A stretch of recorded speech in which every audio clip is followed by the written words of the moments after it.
यह कहानी है खजाने से भरे एक भूतिया शिप की, जिस पर जो भी गया वह कभी वापस नहीं आया। कहानी शुरू होती है सन 1962 से, जब एक एंटोनियो ग्राजा नामी इटालियन शिप 600 यात्रियों को रहा था। चांदनी रात और खूबसूरत लड़की का गाना सुन सब मजे में डांस कर रहे थे। तभी एक आदमी जहाज के इंजन रूम से लीवर को ऊपर उठाता है, जिससे एक वायर टाइट होकर डांस के आर पार हो जाता है। देखते ही देखते उन सबका शरीर दो भाग में कट चुके थे। कोई अपना शरीर जोड़ने की कोशिश कर रहा था तो किसी का सर ही गायब था। एक बच्ची जिसका नाम केटी होता है वह बच जाती है क्योंकि उसकी हाइट कम थी। ये सारा मंजर देखने के बाद वो जोर से चिल्लाती है। इसके बाद क्या हुआ किसी को कुछ पता नहीं चला और इस घटना के 40 साल बाद एक खोजकर्ताओं की टीम समंदर से एक पुरानी शिप खोज कर ला रहे थे। तभी अचानक वो पुरानी शिप डूबने लगी। कैप्टन मर्फी फौरन एप्स को उस शिप पर भेजते हैं, क्योंकि अगर सही टाइम पे टो किए हुए वायर को उस डूबते हुए शिप से अलग नहीं किया गया तो उसके साथ साथ इनकी टक बोट भी डूब सकती थी। कैप्टन को बताती है कि जहाज में दरार पड़ चुका है, अगले 4-5 मिनट में यह जहाज डूबने वाली है। कैप्टन आदेश देता है कि वो टो किए हुए वायर को खोलने वाले हैं, फौरन वहाँ से निकल जाओ। मंडर और डॉज भी उसे ऊपर आने के लिए बोल रहे थे, पर इस शिप को ढूंढने में उन्हें 3 महीने लगे थे। एप्स उसे ऐसे ही जाने नहीं देने वाली थी, इसीलिए मंडर और डॉज को भी नीचे कूदना पड़ा और शिप को डूबने से पहले ही वेल्डिंग को बेचकर जितने पैसे मिले कैप्टन मर्फी अपने सभी क्रू मेंबर में बराबर बांट दिए। यहीं पर जैक फेरीमन नामी आदमी उनके ऊपर बहुत देर से नजर गड़ाए हुए था। सही मौका देख अब कैप्टन से मिल एक शिप के बारे में बताता है जिस पर खजाना छिपा हुआ है। ये वही शिप की बात कर रहा था जिस पर 40 साल पहले किसी अनजान शख्स ने सबको मार दिया था। कैप्टन मर्फी ने भी उस गायब हुए एंटोनिया ग्राजा नामी शिप की कहानियां सुनी थी। जैक के पास उस शिप तक पहुंचने की पूरी जानकारी थी, इसके लिए वह उनसे खजाने का 20% शेयर का डिमांड रखता है। कैप्टन अपने क्रू मेंबर से डिस्कशन करने के बाद जैक को खजाने का 10% देने के लिए राजी करते वह भी मान गया, जिसके बाद ये लोग अपनी टग बोट आर्कटिक वॉरियर को लेकर उस एंटोनियो ग्राजा नामी इटालियन शिप को ढूंढने निकल गए। लगभग 14-15 दिन समंदर में सफर करने के बाद एक शाम सैंटोस को रडार पर एक अजीब सी चीज दिखी। जब कैप्टन उसको देखने आए तो वह रडार से गायब हो चुका था। तभी अचानक उनके सामने एक बहुत बड़ी शिप प्रकट हो गई, जिससे टकराने से यह लोग बाल बाल बचे। जब उसके ऊपर खोजी बत्ती जलाकर देखा गया तो पता चला कि यह वही शिप है जिसकी तलाश में यह लोग आए हैं। सबके चेहरों पर खुशी की लहर थी, क्योंकि यह शिप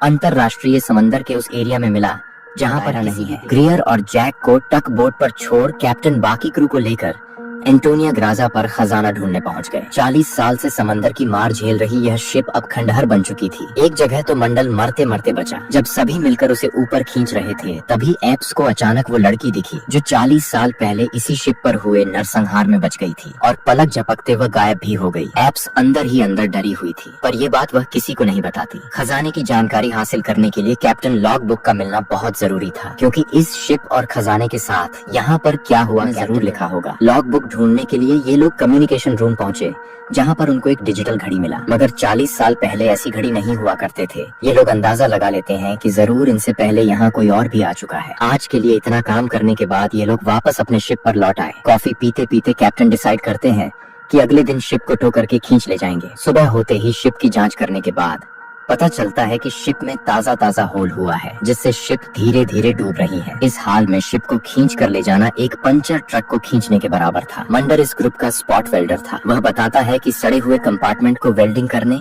और पंप द्वारा पानी बाहर निकालने में उन्हें 2-3 दिन लगा। उनके पास कोई दूसरा विकल्प भी नहीं था, इसलिए सब अपना औजार लेकर शिप पर पहुँच गए। मंडर और डॉज को सड़े हुए कंपार्टमेंट तक जाने के लिए रास्ता क्लियर करने की ड्यूटी मिली, जबकि एप्स मर्फी और ग्रियर कैप्टन की लॉग बुक और खजाना ढूंढने में लग गए। उधर टक बोट का इंजीनियर सैंटोस एंटोनिया ग्राजा से टक्कर में जो खराबी आई थी उसे ठीक करने में जुटा था। इतने में मर्फी को कैप्टन का रूम मिल गया। मर्फी इशारा करता है कि यहाँ अंदर क्या क्या खजाना है मुझे अकेले ही देखना है, इसीलिए ग्रियर यहाँ से निकल गया। दूसरी ओर एप्स भटकते भटकते स्विमिंग पूल में पहुँच चुकी थी, जहाँ पर बहुत सारे गोलियों के खोखे पड़े थे। इसका मतलब यहाँ पर गोलियां भी चलाई गई थी। पूल से वह जैसे ही बाहर निकल वह भूतिया लड़की दोबारा उसके सामने आ गई, जिससे डरकर एप्स सर के बल गिरी और तुरंत बेहोश हो गई। उधर मंडर और डॉज इंजन रूम तक पहुँच चुके थे। आगे का रास्ता लबालब पानी से भरा हुआ था। यह बात बताने के लिए वो एप्स से संपर्क करते हैं, पर रेडियो एक बार कनेक्ट होने के बाद लाइन कट जाती है, जिसे सुन एप्स होश में आ चुकी थी। उसके सर से निकला खून एक छेद में गया और बड़ी ही रहस्यमयी तरीके से दूसरे छेद से बाहर निकलने लगा। इतने में जैक वहाँ आ गया। यह बात वह उससे बताती है कि उसने अभी अभी यहाँ पर एक छोटी लड़की देखी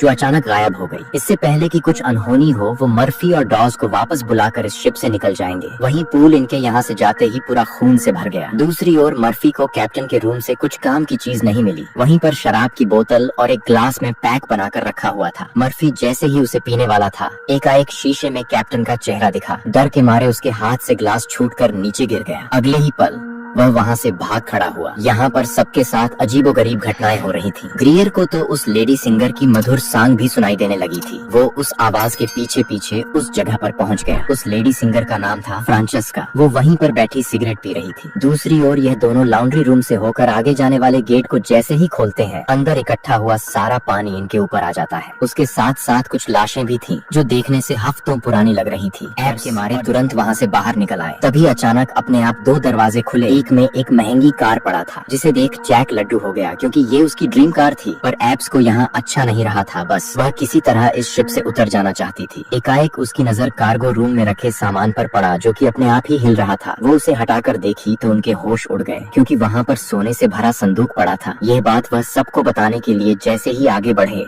लॉन्ड्री रूम का दरवाजा अपने आप खटखटाने लगा। एप्स यह देखने अंदर गई तो पता चला कि मर्फी और डॉज उसे डराने के लिए वहाँ पर छुपे थे। उनसे वो डेड बॉडी और खजाने के बारे में बताती है, पर वो खजाने की लालच में अंधे हो चुके थे। किसी को परवाह नहीं थी कि हफ्तों पुरानी वो डेड बॉडी किन लोगों की थी और उन्हें किसने मारा। यहाँ से इनको बहुत सारे सोने से भरे संदूक मिले, जिसकी कीमत लगभग $400 मिलियन थी। सब रातों रात अमीर बनकर बहुत खुश थे, इसलिए भंगार शिप को यहीं छोड़ सब केवल सोना ले जाने के लिए राजी हुए। सबसे पहले ग्रियर टग बोट पर गया। कैप्टन और बाकी क्रू भी सोना लेकर उतरने ही वाले थे। इधर सैंटोस इंजन ओवरहॉल करने के बाद जैसे ही इंजन स्टार्ट किया, लीक हो रहे गैस के चपेट में आकर बोट ब्लास्ट हो गया, जिसमें सैंटोस मारा गया। ग्रियर बोट के ऊपर था, इसीलिए बच गया। अब ये लोग इस सुनसान भूतिया जहाज पर फंस चुके थे, क्योंकि यहाँ से निकलने का जो पूरी तरह से तबाह हो चुका था। टोनिया ग्राजा शिप पर भी लाइफ बोट नहीं था, जिसको लेकर ये लोग यहाँ से निकल सके। कितना एप्स सबको हौसला देती है कि वो प्रोफेशनल साल्वोस है। कल से ही इस शिप को ठीक करना स्टार्ट कर इस मुसीबत से भी निपट लेंगे। लेकिन ये इतना भी आसान नहीं होने वाला था, इसलिए सभी लोग चिंतित थे। ग्रियर अपनी गर्लफ्रेंड को याद कर अलग ही परेशान था, क्योंकि 2 हफ्ते बाद उनकी शादी होने वाली। गम भुलाने के लिए वो वहीं रखी पुरानी शराब नॉन स्टॉप पीते जा रहा था। दूसरी तरफ एप्स और जैक को कम्युनिकेशन रूम में यात्रियों की लिस्ट मिली। इतने सारे नाम देख उसे जानने की इच्छा हुई कि आखिर इन पैसेंजर्स के साथ क्या हुआ होगा। ये जानने के लिए वह बारी बारी सभी पैसेंजर्स के कंपार्टमेंट को चेक करने लगी। जहाँ पर एक लड़की की लाश झूलते हुए देख उसके होश उड़ गए। उधर ग्रीर को पूरी बोतल घटकने के बाद चक्कर आने लगा। वहाँ पड़े सभी टेबल कुर्सियाँ मूवमेंट कर रहे थे। देखते ही देखते सब कुछ रिवाइंड होकर बिल्कुल चमचमा उठा। उसके सामने शिप के सभी लोग जिंदा खड़े थे और ग्रियर के लिए तालियां बजा रहे थे। यह देख उसकी आंखें फटी की फटी रह गईं। उसे लग रहा था कि 40 साल पुरानी शराब पीकर नशा चढ़ गया है। अगले ही पल लाल लिबास में लिपटी वो लड़की उसके करीब आ गई। उसे देख वो इतना खुश हुआ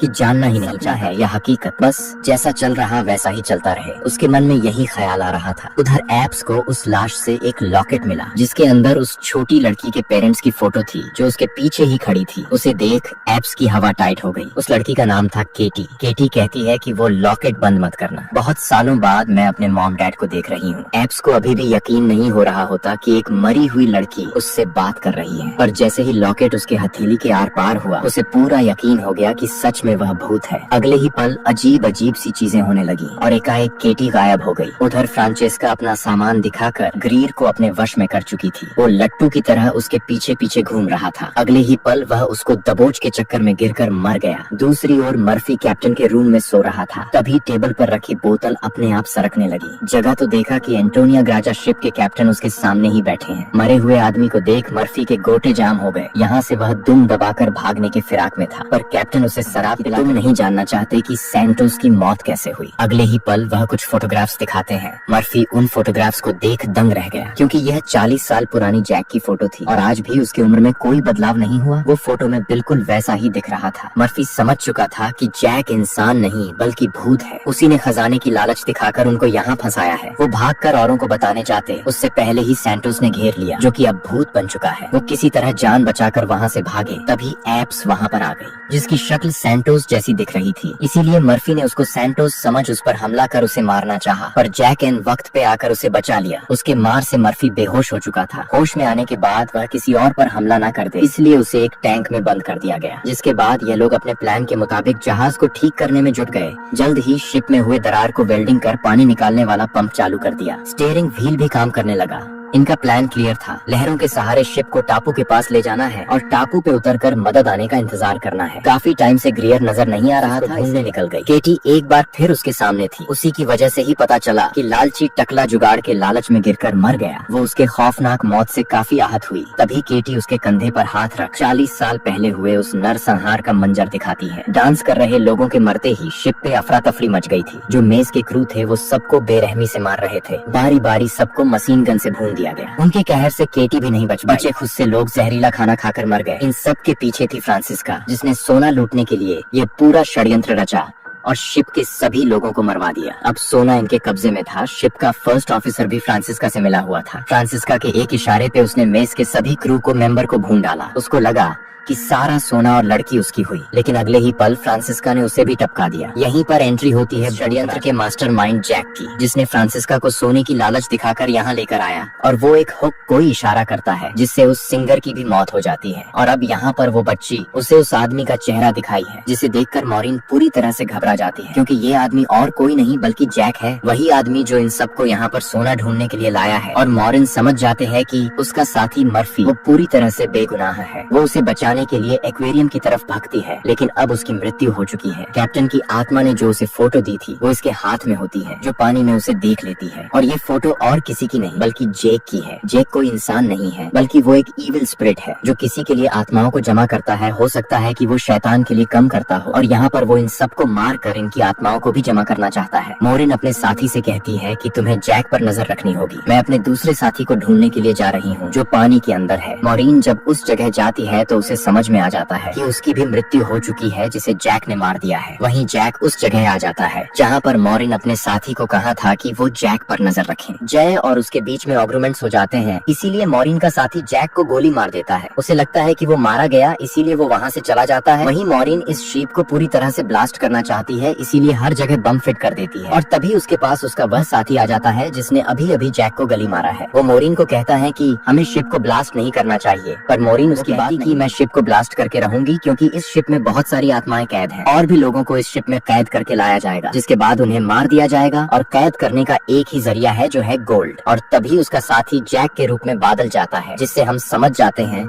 कि जैक ने उस आदमी को भी मार दिया जिसने उसे गली मेरी थी। जैक उसे बताता है कि तुम्हारा और मेरा काम एक ही है। जिस तरह से तुम समंदर में फंसी हुई शिप को जमा करती हो, उसी तरह मैं सोल्स को जमा करता हूँ। पहले मैं भी इंसान था, लेकिन मैंने बहुत पाप किया था, जिसके बदले मुझे ये काम दिया गया। और अब मैं सोल कलेक्टर हूँ, जिसके लिए मुझे शिप की जरूर है और मैं नहीं चाहता कि तुम इस शिप को ब्लास्ट करो। पर मॉरिन उसकी बात नहीं मानती, इसीलिए जैक होता है मॉरिन एरो से उसे जख्मी कर देती और फिर इस बार उस रिमोट पर निशाना लगती है और खुद वह शिवा से कूद करती है, जिसके बाद शिप में एक बहुत बड़ा ब्लास्ट होता है और अब मॉरिन पानी के अंदर शिप के नीचे फंस चुकी है। पर तभी वहाँ पर इस बच्ची की आत्मा आती है जो मॉरिन को ऊपर का रास्ता दिखाते हैं। मॉरिन बड़ी मशक्कत से ऊपर आती है और देखती है कि शिप में जितनी भी आत्मा थी वो सब की सब आजाद हो चुकी है और वो आत्मा की दुनिया में जा रही है। इन आत्माओं में केटी की भी आत्मा है। दरअसल यहाँ पर जितनी भी आत्मा थी वो सब की सब जेक की गुलाम थी, क्योंकि मारने के बाद उसने हर किसी के हाथ में एक मोहर लगा दी थी। सिर्फ केटी की सोल उसकी गुलाम नहीं बन पाई, क्योंकि केटी की सोल पवित्र थी, इसीलिए बार बार मॉरिन की मदद कर रही थी। और अब केटी की सोल की वजह से मॉरिन ने सभी आत्माओं को आजाद कर दिया। मॉरिन एक बॉक्स के सहारे समंदर में तैर रही होती है और तभी वह एक शिप तक पहुंच जाती है, जो शिप उसे रेस्क्यू कर लेते हैं। जब उसे बोट पर लाया जाता है तो वह अपनी एम्बुलेंस से देखते हैं कि जेक अभी जितना भी सोना था वह उस सोने को एक दूसरे शिप में ट्रांसफर कर रहा है, ताकि उस सोने की लालच में और भी लोगों को मार सके, उनकी आत्माओं को कैद कर सके, जो कि उसका कम है। और यह पूरा मंजर देखकर मॉरिन चीख पड़ती है और इसी के साथ ये मूवी खत्म हो जाती है। उम्मीद करते हैं कि आज की वीडियो आपको जरूर पसंद आई होगी। अगर पसंद आई है तो वीडियो को लाइक करके चैनल को सब्सक्राइब कर लीजिए। वीडियो को पूरा देखने के लिए आपका दिल से धन्यवाद।